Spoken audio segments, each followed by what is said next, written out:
중국 정부랑 지금 일본 정부가 굉장히 마찰을 이어가고 있는 상황인데 중국에서 이중용도 물자 수출을 금지하는 보복 조치를 단행했다고 해요. 이중용도 물자라는 게 뭐고 이게 뭘 뜻하는 겁니까? 예, 이중용도 물자라는 것은 군사용이랑 민간용 양쪽으로 쓰일 수 있는 물자라고 보시면 되겠습니다.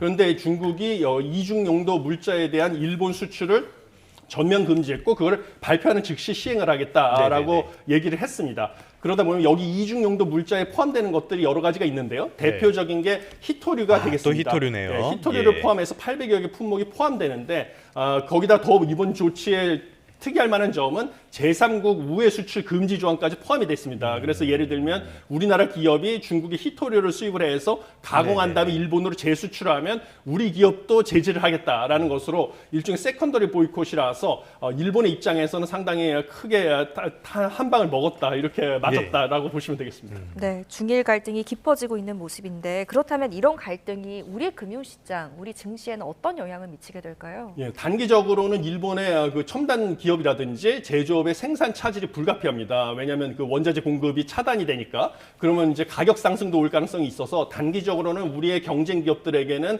호재가 될 수도 있는데요. 중장기적으로는 사실은 중국이 이런 자원을 무기화하는 것을 보여준 거지 않습니까? 그래서 이 자원 무기화의 대상이 한국이 될 가능성도 배제할 수 없기 때문에 여기서 오는 불확실성은 커졌다, 이렇게 보여서 결국은 한국 입장에서는 수입 시장을 다변화하는 방식, 그다음에 중국이 이렇게 자원을 무기화할 경우에 우리도 맞대응할 수 있는 카드를 중국과의 우리의 무역 구조를 면밀히 분석을 해서 손에 쥐고 있어야만 단순히 뭐 우리와는 공급망 협력을 하자 이렇게 말로만 약속하는 것보다는 훨씬 좀 효과적인 전략이 될 것이다, 이렇게 보여집니다. 그러니까 말씀하신 것처럼 우리에게 불똥이 튈 가능성도 있다라는 점을 시사를 한 건데요.